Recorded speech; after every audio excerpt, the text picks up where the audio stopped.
João, capítulo de número 6. Diz assim: Depois destas coisas, atravessou Jesus o mar da Galileia, que é o de Tiberíades. O mar da Galileia, ele fica no meio do território de Israel. Ele é banhado pelo rio Jordão. Ele não é um mar de água salgada, ele é um mar de água doce. Mas ele recebe o nome de mar por conta da sua profundidade, dos ventos, as ondas que se tem ali, por conta do tamanho dele, ele recebe o nome, então é chamado também de mar. E Jesus estava de um lado e ele então atravessa para o outro lado, para outra margem desse mar chamado de Tiberíades, ou Mar da Galileia. Seguia-o numerosa multidão, porque tinham visto os sinais que ele fazia na cura dos enfermos. Então a multidão viu ele curar enfermos e agora começaram a seguir Jesus por conta das curas que ele havia feito. Então, versículo 3, subiu Jesus ao monte e assentou-se ali com os seus discípulos.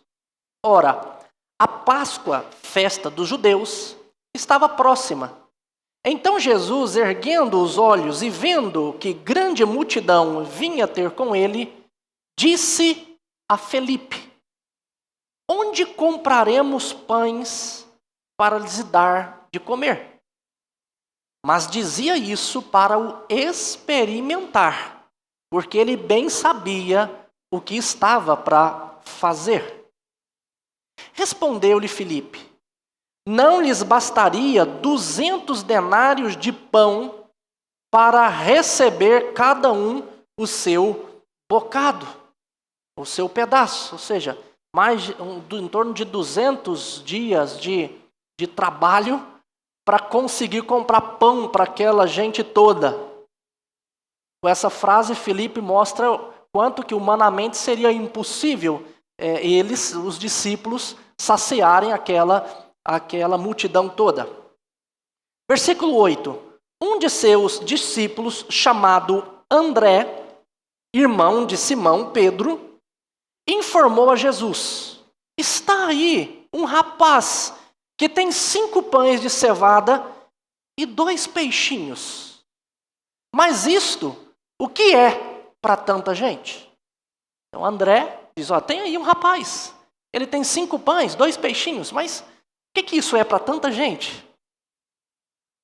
Disse Jesus: Fazei o povo assentar-se, pois havia naquele lugar muita relva. Assentaram-se, pois, os homens em número de quase 5.000. Então Jesus tomou os pães e, tendo dado graças, distribuiu entre eles. E também, igualmente, os peixes, quanto queriam. E quando já estavam fartos, disse Jesus a seus discípulos: Recolhei os pedaços que sobraram, para que nada se perca. Assim, pois, o fizeram e encheram 12 cestos de pedaços de pães de cevada que sobraram aos que haviam comido. Vendo, pois, os homens o sinal que Jesus lhe fizera, disseram: Este é verdadeiramente o profeta que devia vir ao mundo.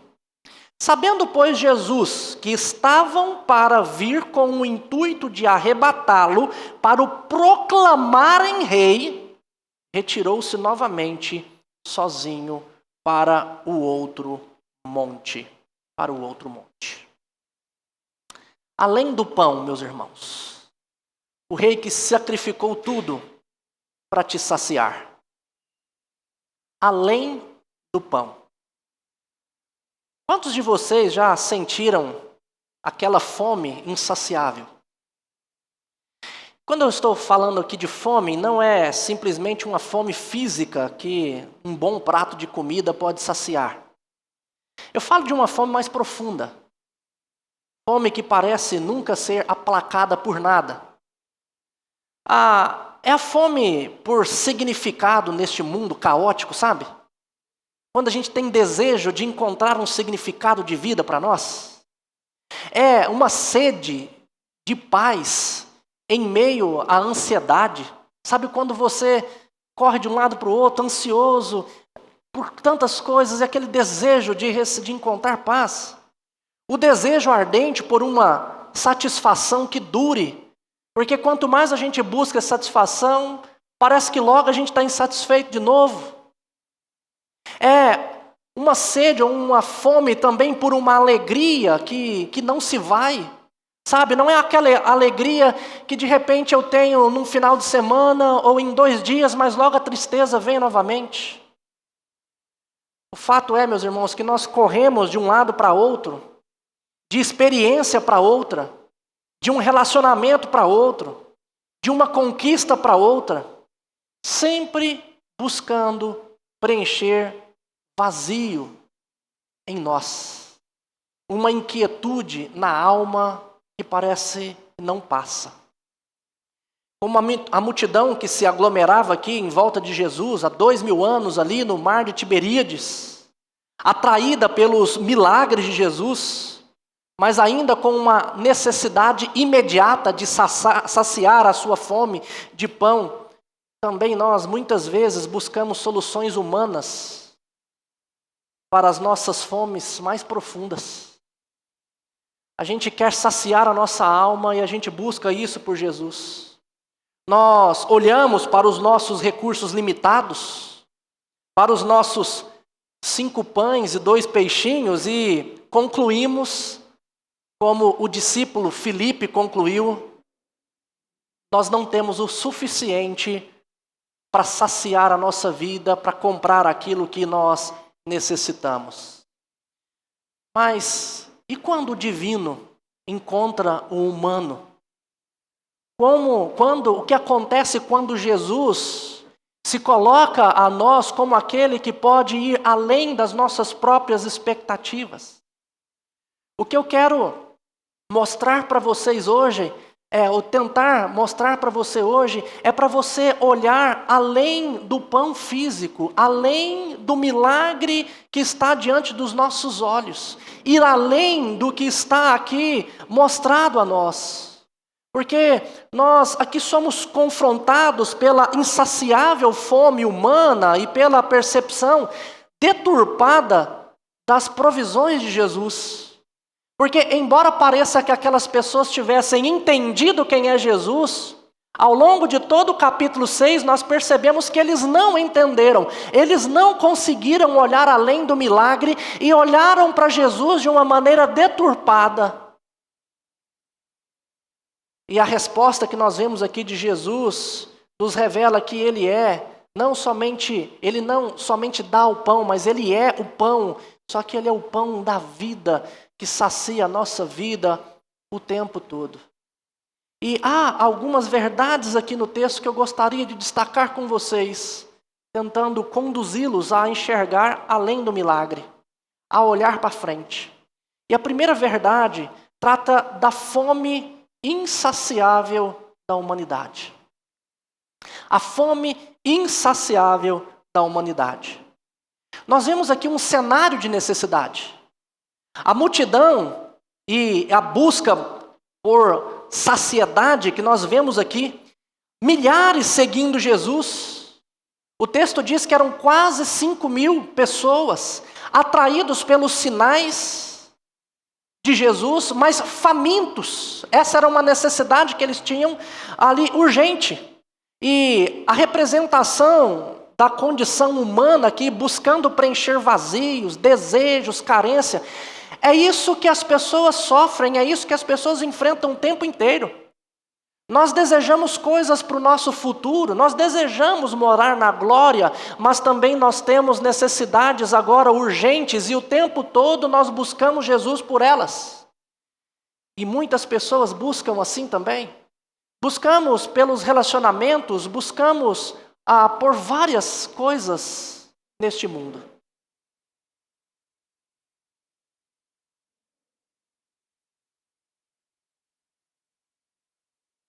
Samuel, depois você só, para eu não ficar muito preocupado, depois você só me relata aqui.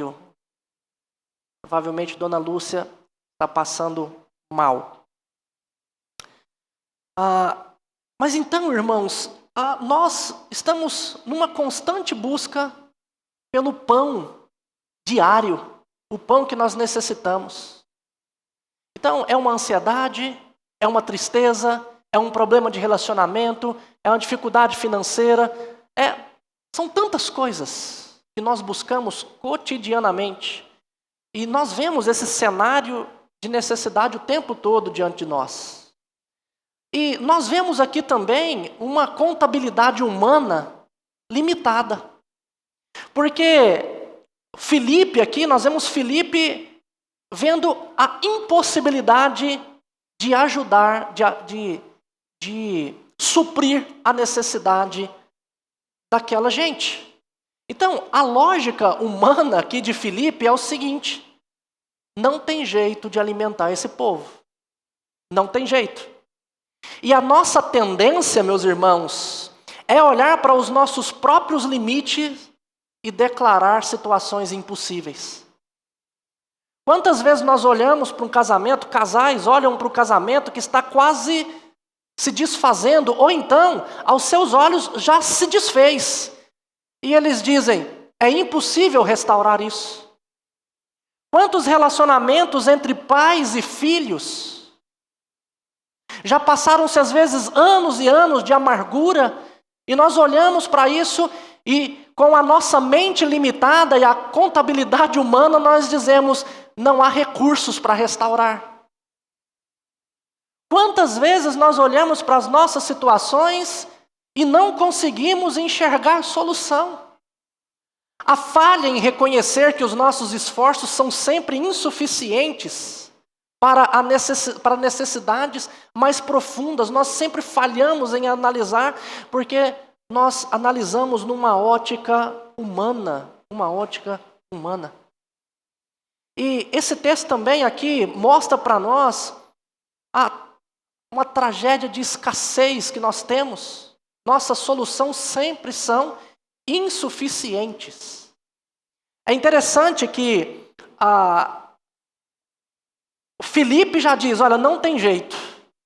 André, no versículo 9, diz, mas tem aí um rapaz, tem aí um menino com 5 pães e 2 peixinhos. Mas ao encaminhar uma solução, aí vem a falta de fé e diz, mas o que é isso diante de toda a solução? O que esse texto mostra para nós, meus irmãos, é que nós temos necessidades o tempo todo e que os nossos recursos humanos são insuficientes para suprir as nossas necessidades. Não há como suprir as nossas necessidades pelos recursos humanos. Não há nada nesse mundo que vai te fazer feliz como você deseja. Não há nada nesse mundo que vai trazer a paz que você almeja. Não há nada nesse mundo que vai te saciar como você tanto anseia. Nada. E então nós vemos aqui uma segunda verdade nesse texto, que é a resposta soberana do Rei Jesus. A soberania de Jesus, que tudo sabe, todas as coisas. O texto diz que Jesus ele já sabia o que ia fazer.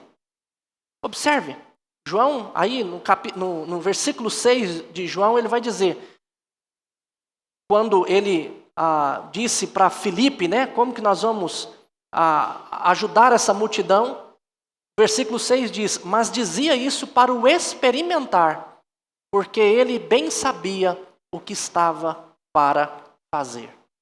Meus irmãos, Jesus não improvisa milagres.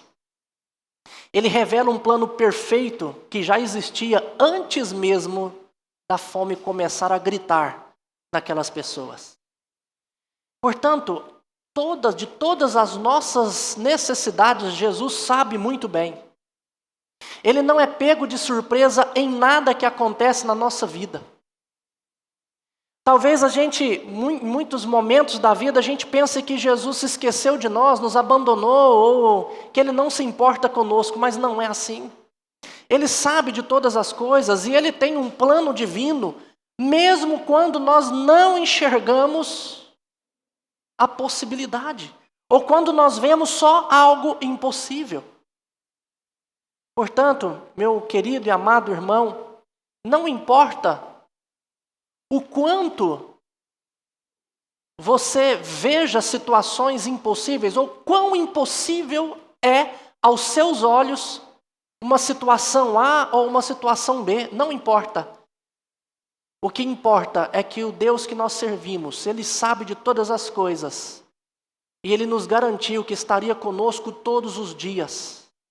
Como eu sempre digo, Jesus nunca nos prometeu uma caminhada tranquila, mas nos garantiu uma chegada segura. Então, embora você não enxergue a solução, embora você não saiba como as situações vão se resolver, de uma coisa você pode ter certeza: Jesus resolverá tudo isso para nós. Pode não ser do jeito que nós desejamos, mas Ele sempre vai resolver. Mas é importante também, é interessante nós vermos nesse texto a humildade que se multiplica. O pouco do menino aqui nas mãos do Senhor.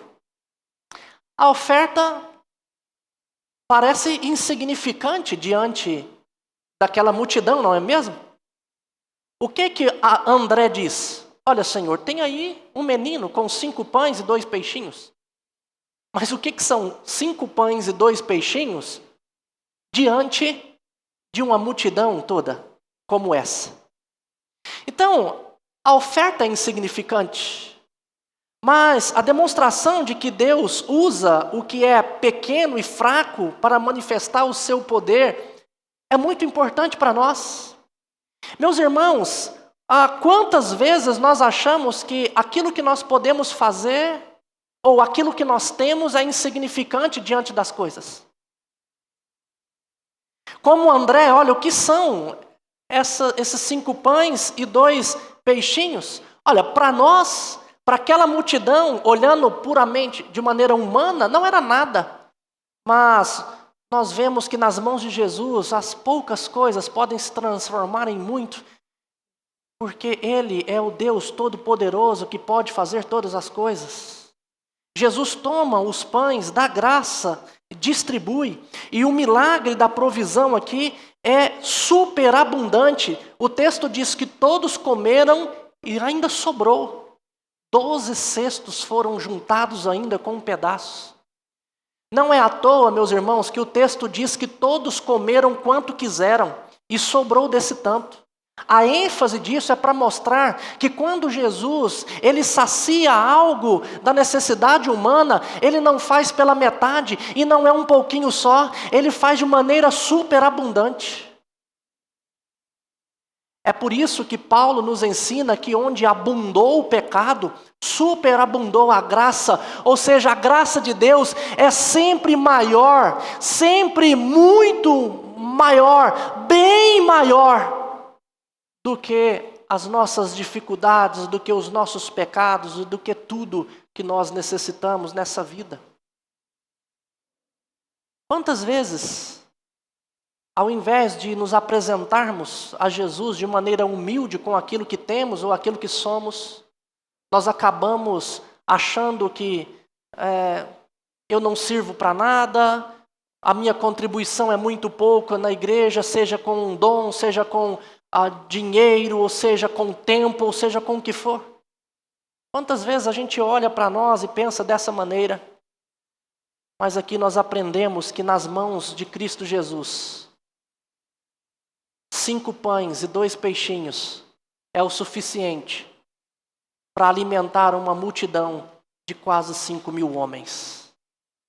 Meus irmãos, o que nós temos a oferecer ao Senhor para que Ele, através de nós, possa fazer mais e mais pelo seu povo? O que nós podemos levar ao Senhor? Eu encorajo você a buscar o Senhor para que você seja usado com aquilo que você tem. e assim abençoar outras pessoas também. Mas esse texto mostra para nós outra verdade que é importante de nós percebermos. Em terceiro lugar, é o perigo da percepção deturpada. Versículos 14 e 15. Perigo de uma percepção deturpada, tanto do milagre em si, quanto da pessoa de Jesus, quanto de toda a situação. É interessante que o milagre, ele é entendido aqui pela metade. Essas pessoas veem o sinal, mas eles perdem o significado do sinal. Quando nós olhamos para João capítulo 20, versículo 30 e 31, nós temos ali o objetivo do registro dos milagres de Jesus. João, no capítulo 20, versículo 30 e 31, diz o quê? Na verdade, fez Jesus muitos outros sinais que não estão registrados neste livro. Estes, porém, foram registrados para que creiais que Jesus é o Cristo, ou seja, o prometido, o Filho de Deus, e que crendo tenham vida em seu nome. O objetivo desse registro aqui não é diferente. É para que aquelas pessoas pudessem crer em Jesus como aquele enviado de Deus que veio salvar o mundo e crendo pudesse ter vida em seu nome. Mas é interessante que a multidão reconhece Jesus como profeta. Olha aí no seu texto, na sua Bíblia. Versículo 14. O que o versículo 14 diz? Vendo, pois, os homens o sinal que Jesus disseram, este é verdadeiramente o profeta que havia de vir ao mundo. Parece que eles reconhecem isso, não é mesmo? Por conta dos sinais, eles reconhecem isso. Mas nós vemos aqui, nós vamos ver mais adiante, a falta em compreender o propósito mais profundo do milagre, além da necessidade imediata. No Antigo Testamento tinha dito que o profeta que viria, ele iria saciar a fome das pessoas que tivessem fome. Ele ia pregar o evangelho aos humildes, aos necessitados. Ele ia libertar os cativos. Diz que ele faria muitos milagres. Mas as pessoas olharam para Jesus e olharam para o que estava prometido e a percepção delas só estava com o real ali imediato, com o sinal em si, não com o que isso significava. E por conta disso, mais à frente, eles pedem sinais para Jesus. Observa só, quando Jesus fala com eles, vai lá no versículo 26, aí do capítulo 6, versículo 26. Jesus diz assim para eles, Jesus saiu de lá, andou por sobre as águas e foi ter com os discípulos do outro lado. E a multidão foi atrás de Jesus. Chegando lá, perguntaram, mestre, quando foi que o senhor chegou aqui? Olha a resposta de Jesus. Respondeu-lhe Jesus, em verdade vos digo, vós me procurais, não porque vistes sinais, mas porque comestes dos pães e vos fartastes. O texto antes diz que eles seguiram Jesus por conta dos sinais. Mas agora Jesus fala, olha, vocês não estão vindo a mim por causa dos sinais, mas porque vocês foram fartos. Parece que contradiz, não é mesmo? Mas o que acontece, meus irmãos? Os sinais cumpriam um propósito. Para que eles crescem em Jesus como Senhor e Salvador e fossem salvos. Mas eles estavam seguindo Jesus por causa dos sinais, não com esse objetivo do sinal, deles crerem em Jesus como Senhor e Salvador, mas porque Jesus estava fazendo milagres que beneficiavam a eles de maneira imediata. Quem tinha uma doença física era curada, quem tinha fome era saciado, E aí Jesus fala para eles aqui, versículo 27, trabalhai não pela comida que perece, mas pela que subsiste para a vida eterna, a qual o Filho do Homem vos dará, porque Deus o Pai o confirmou como seu selo. Dirigiu-se, pois, a ele, olha o versículo 28, perguntando, que faremos para realizar as obras de Deus? E Jesus respondeu, a obra de Deus é esta, que creiais naquele por quem ele foi enviado. Olha o versículo 30. Então lhe disseram eles, que sinal fazes para que o vejamos e creiamos em ti? Conseguem entender? Aqueles homens, eles entenderam que Jesus era quem tinha sido prometido, mas eles não viam esse prometido como o Senhor e Salvador da vida deles. Eles seguiram Jesus por conta de sinais, mas sinais que saciavam as necessidades imediatas dele, não a vida eterna. E quando Jesus oferece a eles um pão da vida, eles dizem, que sinais o Senhor faz para que a gente creia nisso? Meus irmãos, eles estavam ali presenciando os milagres de Jesus, mas eles não conseguiram enxergar o Jesus verdadeiro que fazia aqueles milagres.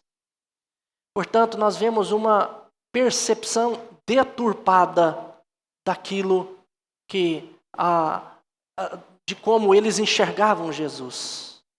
Meus irmãos, e a inclinação humana, ela é sempre de focar bênçãos materiais e não o doador das bênçãos. Não se engane. Muitas vezes nós aproximamos de Jesus, querendo que Jesus resolva os nossos problemas imediatos.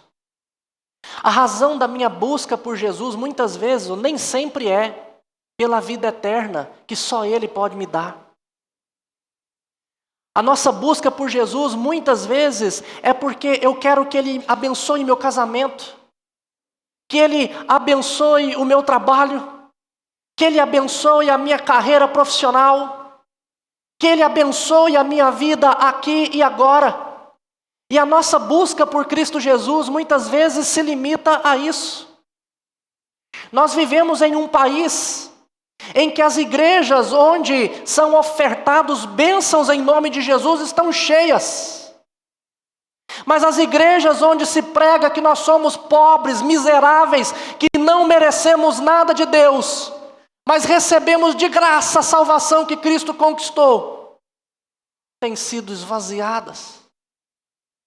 Porque as pessoas, assim como nos dias de Jesus, ali quando Ele andou pela terra, assim como naqueles dias, hoje também as pessoas vão atrás de Jesus, grandes multidões atrás de Jesus, querendo as bênçãos de Jesus, mas não o Jesus das bênçãos. E nós somos tentados a fazer isso. E ainda somos tentados a pegar Jesus e fazer de Jesus aquilo que o nosso coração deseja. Olha o versículo 15.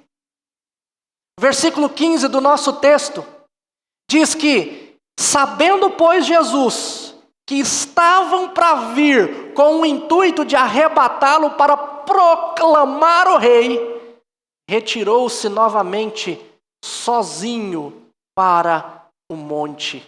Meus irmãos, nós vemos aqui o desejo da multidão de fazer Jesus rei à força, um líder político e provedor, um rei que saciasse a fome imediata deles. Era isso que eles queriam.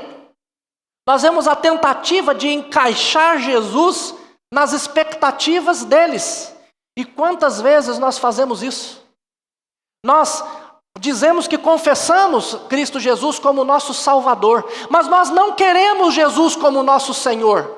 Nós queremos fazer dele aquilo que o nosso coração deseja. Um santo milagreiro, um resolvedor de problemas, alguém que pode nos dar bênçãos e mais bênçãos. E pegamos o Jesus da Escritura e deixamos de lado e criamos uma ideia de Cristo Jesus para a nossa vida muito diferente daquilo que Ele é. naturalmente nós temos a resistência de nos submeter à soberania de Cristo e ao seu propósito redentor. Como assim submeter ao propósito redentor de Cristo? Imagine Paulo. Jesus chamou Paulo e disse: eu vou ensinar você o tanto que é importante você sofrer pelo meu nome. Imagina se Jesus chegasse para cada um de nós hoje e dissesse assim, a partir de agora, caminhar com Cristo, caminhar comigo, vai ser sinônimo de sofrimento. Você vai perder o emprego, os seus vão te abandonar, vão zombar de você, você vai ser preso, mas o tempo todo você vai pregar o meu nome. E você vai sofrer ainda 20, 30 anos. Mas fique tranquilo, eu não vou te deixar, você está comigo. E você vai chegar comigo na glória. Aí imagine você chegando diante de Jesus, ou de Deus o Pai, dizendo: Senhor, eu estou sofrendo demais, tem uma coisa que me machuca muito, tira isso de mim. E você pede por 2, 3 vezes, como Paulo fez. E Deus vira para você e diz assim: olha, Paulo, eu não vou fazer, Carita, eu não vou fazer, Dona Regina, eu não vou fazer, Moisés, eu não vou fazer. Sabe por que eu não vou tirar nada desse sofrimento de vocês? Porque eu quero que vocês entendam que a minha graça te basta. Quem quer se submeter a esse propósito redentor de Deus ou de Cristo Jesus? Meus irmãos, vamos falar a verdade. Nós queremos as bênçãos de Deus. Nós queremos as coisas materiais para nós aqui e agora. E isso nos impede de olhar para Cristo Jesus e dizer: Senhor, eu sei que o Senhor é meu Redentor e eu vou seguir o Senhor, custe o que custar, aconteça o que acontecer, e eu quero estar com o Senhor. Não. Nós somos incapazes de fazer isso todos os dias, porque todos os dias caímos na armadilha da conveniência, reduzindo o Salvador a um provedor físico. Temos a tentação de querer que Jesus sirva os nossos interesses terrenos, em vez de buscar o que Ele realmente oferece, que é a vida eterna. O tempo todo. E eu quero concluir, meus irmãos, chamando a atenção de vocês para o que nós percorremos aqui. Nós percorremos junto essa jornada aqui de João 1, ou João 6, de 1 a 15. E vimos a fome insaciável da humanidade. A nossa busca incessante por algo que preenche um vazio existencial em nós. E como em nossa limitação humana, nossas soluções sempre se mostram insuficientes. Nós vimos isso. Mas testemunhamos também a soberana e abundante provisão de Deus. Cristo Jesus, Deus homem, capaz de transformar aquilo que nós não podemos em realidade. Mas lamentavelmente também notamos a percepção deturpada que muitas vezes nós temos de Cristo Jesus. Mas, meus irmãos, é exatamente nesse ponto que o evangelista João nos conduz à verdade mais profunda e impactante, revelando a verdadeira identidade de Cristo, que não apenas dá pão, mas que é o pão que sacia a mais profunda fome da nossa alma. João capítulo 6, versículo 48, ou versículo 35, Jesus diz: eu sou o pão da vida. Aquele que vem a mim não terá fome, e aquele que crê em mim jamais terá sede. Ele não é apenas um distribuidor de pão, como muitos querem buscar Jesus para receber dele as bênçãos. Ele é a própria essência da vida, ele é o alimento espiritual para nós, que nutre o mais íntimo do nosso ser. O pão físico que alimentou aquela gente Logo passou. Mas o pão, que é Jesus, ele sacia a nossa vida e dura, essa saciedade dura a eternidade. Jesus, em João 6:48, ele diz: eu sou o pão da vida. Esse milagre da multiplicação dos pães era para eles entenderem que Jesus podia dar não somente aquilo, mas algo muito mais importante. E isso vai mais longe ainda, porque Jesus faz uma declaração que ecoa através dos séculos, como um chamado radical à fé. No versículo de número 51 de João 6, ele vai dizer: eu sou o pão vivo que desceu do céu. Se alguém comer desse pão, viverá eternamente. E o pão que eu darei pela vida do mundo é a minha carne. Percebam a profundidade disso, meus irmãos. Jesus começa com uma transformação ali, ou melhor, uma multiplicação de pães. Mas ele quer levar as pessoas a entenderem que ele é o pão que dá a vida verdadeira, que importa. E ele vai fazer isso dando a sua própria carne para nós comermos. Ele está dizendo que vai para a cruz. Jesus não veio para saciar as nossas vontades terrenas. Ele veio para matar a nossa fome espiritual e nos dar uma vida eterna. É para isso que ele veio. Portanto, eu não posso me aproximar de Jesus com expectativas humanas, físicas e imediatas. Eu preciso me aproximar de Jesus com uma percepção espiritual, uma sede espiritual e um propósito eterno que ele tem para mim.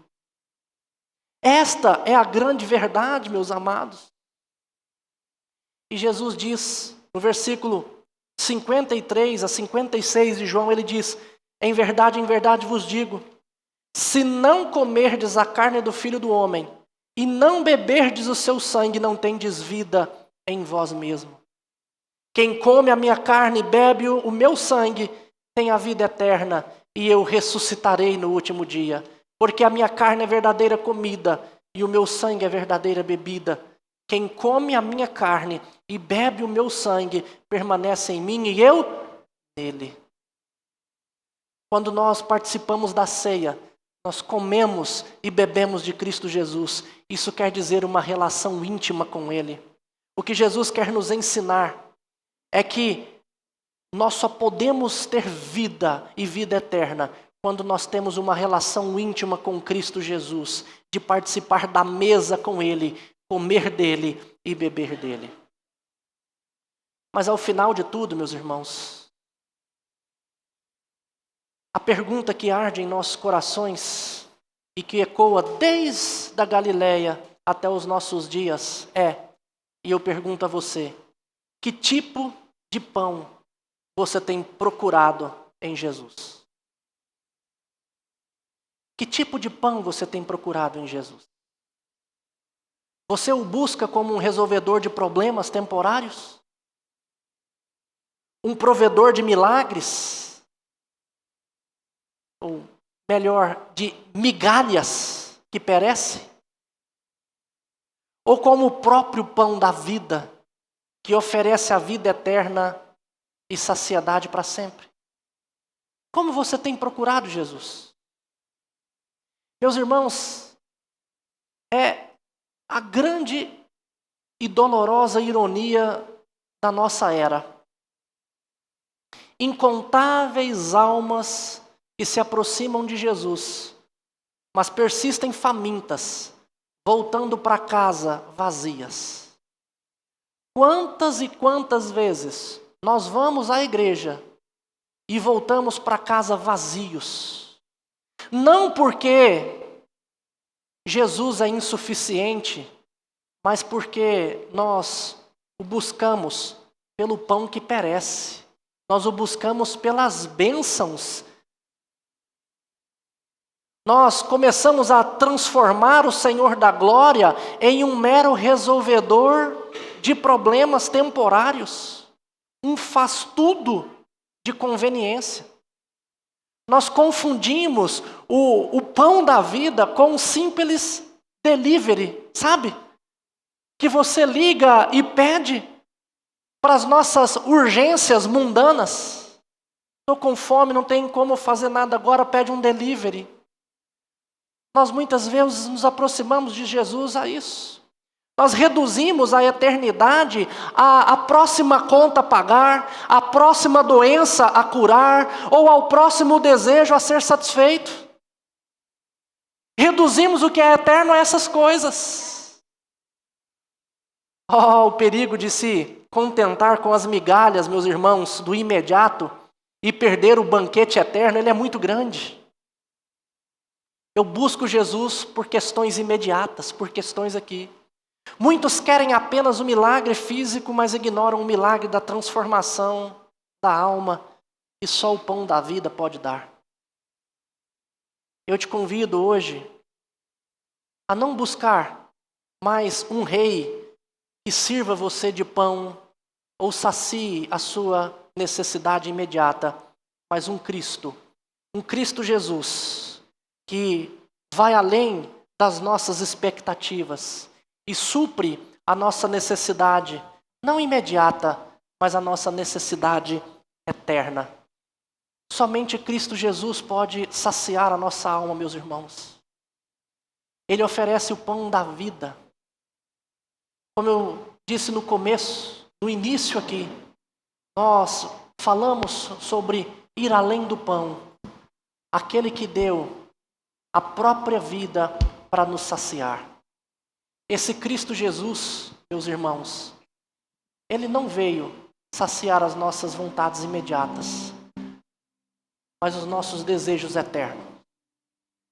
Salomão, em Eclesiastes, escreve que Deus colocou no coração do homem a eternidade. Não há nada nesse mundo, nada que seja finito, que sacie a nossa alma. Por isso, nós precisamos buscar o pão do céu, não por aquilo que Ele pode fazer, não é pelo milagre, não é por nenhum milagre, mas é por aquilo que Ele faz por nós eternamente.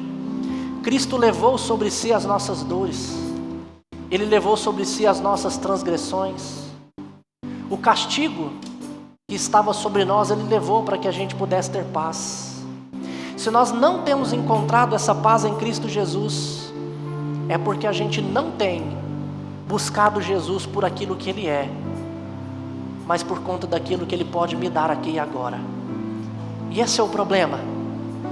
Eu quero te convidar a cantarmos esse cântico que fala sobre o que Cristo fez por nós, como Ele levou por nós na cruz toda a nossa dívida e trouxe a paz para nós. Ele é o pão da vida, Ele é a luz do mundo, Ele é a fonte de vida que dá a nós tudo que nós precisamos. Vamos cantar.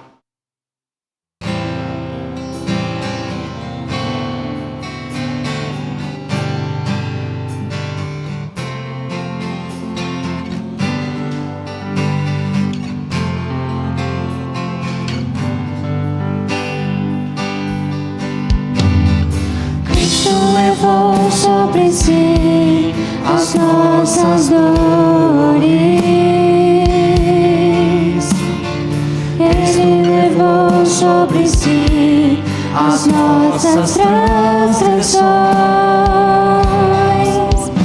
O castigo que nos traz a paz estava sobre Ele, e por suas chagas fomos sarados.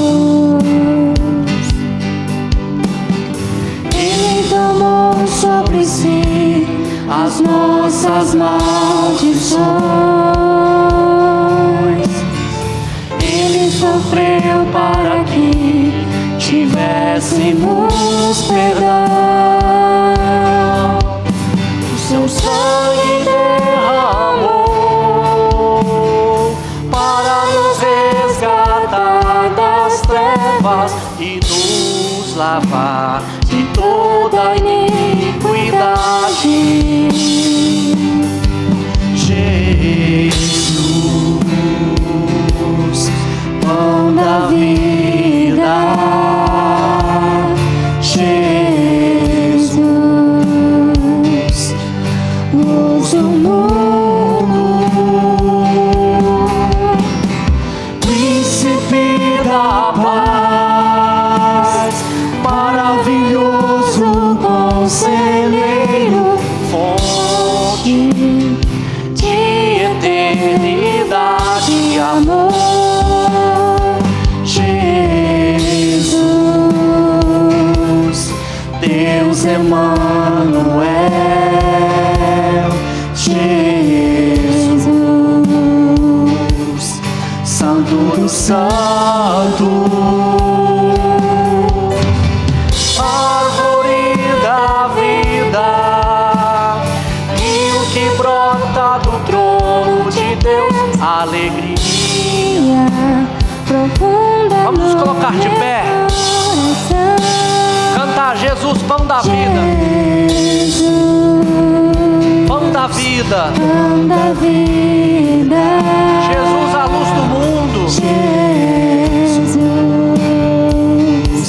a luz do mundo.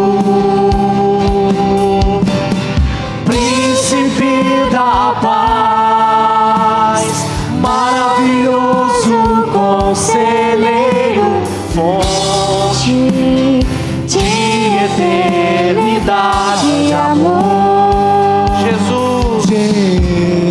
Deus Emanuel, Deus Emanuel, Jesus, Santo dos Santos, árvore da vida, rio que brota do trono de Deus, alegria profunda no meu coração, recebe a adoração. Senhor Jesus, nós queremos te adorar, nosso Senhor e o nosso Salvador, não pelos milagres que o Senhor pode fazer nas nossas vidas, aqui e agora, mas pelo maior milagre que o Senhor fez, que foi nos dar vida novamente, estando nós mortos nos nossos delitos e pecados. Obrigado, Senhor Jesus, porque o Senhor é o pão que não sacia agora somente, mas é o pão que nos sacia para a eternidade. Nós te agradecemos, ó Jesus, por ser tudo isso para nós. E agora, irmãos, que a graça desse Senhor Jesus, Salvador, que o amor de Deus, o Pai, e que a eterna comunhão do Espírito Santo repouse sobre vós, hoje e para todo sempre, até que Jesus volte. Amém e amém. Os irmãos podem se assentar.